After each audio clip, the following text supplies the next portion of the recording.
Did you know the second most commonly spoken language in the United States was Spanish? Did you know the third most commonly spoken language in the United States was Chinese? If your answer to both of these questions was yes, you are not alone.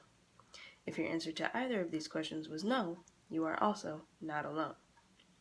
So why is it important to be informed of often obvious facts such as the second and third most common language spoken in the United States? Because the 40 million Americans who can speak a second language may not be so obvious. Today I'm going to discuss whether an individual's spoken language or languages is dependent upon his or her social and cultural identities.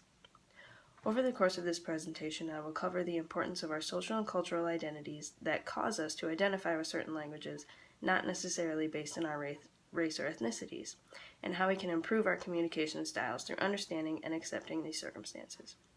Before we can understand how we identify with language, we must first understand social and cultural identities as separate entities. So what is social identity? If I may use myself as an example.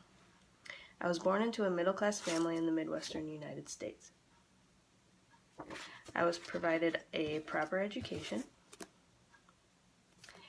and provided access to extracurricular activities and every opportunity to excel in both school and beyond. As a family, we attended church every Sunday. I learned the significance of hard work ethic and appropriate social behaviors. Growing up, I knew when it was appropriate to talk back and to whom. I knew how to act in church as compared to spending an hour at the mall with my friends. I knew my role as a lower-level employee when I got my first job at 16. These are all examples that make up social identity and how our provided environment from birth teaches us how to communicate with others similar to ourselves. We hold ourselves and others to the same similar perceptions as a form of mediation to successfully communicate with those who may seem different than ourselves. As a child born into a middle-class family in the Midwestern United States, I was surrounded by children born into all kinds of situations, but related more with the children who were raised similarly to myself. Now that we have a general idea of what social identity is, allow me to spend the next couple of minutes focusing on cultural identity. According to Chen and Pan, cultural identity is, quote, the relationship of the individual with the society, end quote. We feel a sense of belonging within a specific group and practices that we find ourselves surrounded by. As novelist Chimamanda Ngozi Adichie explains in her 2009 TED Talk, The Danger of a Single Story, our cultural identity does not necessarily match our race or ethnicity. Adichie, a child of Nigerian scholars raised in eastern Nigeria, grew up reading British and American children's books. As she grew older, Adichie began to write her own stories, and within these stories were blonde-haired, blue-eyed children who played in the snow and drank ginger beer. All of the things Adichie herself never experienced while growing up in Nigeria. When she moved to the United States to attend college, Adichie was characterized by her Nigerian accent and skin color as being a native African, and did not receive the benefit of the doubt of understanding and growing up on American culture outside of the United States.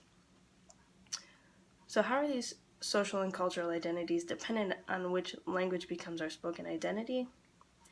My parents were born and raised in the Midwestern United States. English was the primary language in each household, and neither parents spoke their native languages of French and Italian within the home. As a result, I was not raised in a bilingual household, and English was the primary and only spoken language in the household. Going back to Miss Adichie being stereotyped as native African simply on the grounds that she was raised in Africa, she was not given the benefit of the doubt that English was her primary language. Oftentimes, our social and cultural normality can suppress us into believing that those who do not look like us, act like us, talk like us, therefore do not understand us, when we actually have more in common based on the specific identities than meets the eye. Socially speaking, as humans, we are always looking to find a common ground with each other. Why are we in this situation with these people at this moment in time? More often than not, the first thing we try to connect with is language. Our social and cultural identities cause us to immediately connect or disconnect within that moment of finding a common ground. If we cannot find that connection, then translation is immediately lost. From a cultural perspective, we affiliate ourselves with the language or languages we were born into, not necessarily the primary language or culture tends to stereotypically identify with.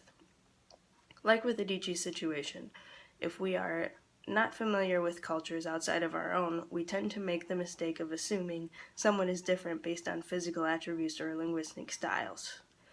We find a social and cultural disconnect when we only look upon the surface of another's race, ethnicity, and personal background. In summary, the adaptation of our primary spoken language or languages is dependent upon our social identity, the normality of family, the geographical location, and the appropriate behaviors in which we were born into and associate with. Our cultural identity, a specific group in which we feel a sense of belonging. Although we are free to learn any language we choose, whether to become more familiar with our own cultural background and history or another's, we would not adapt to any particular spoken language if not for our social and cultural identities.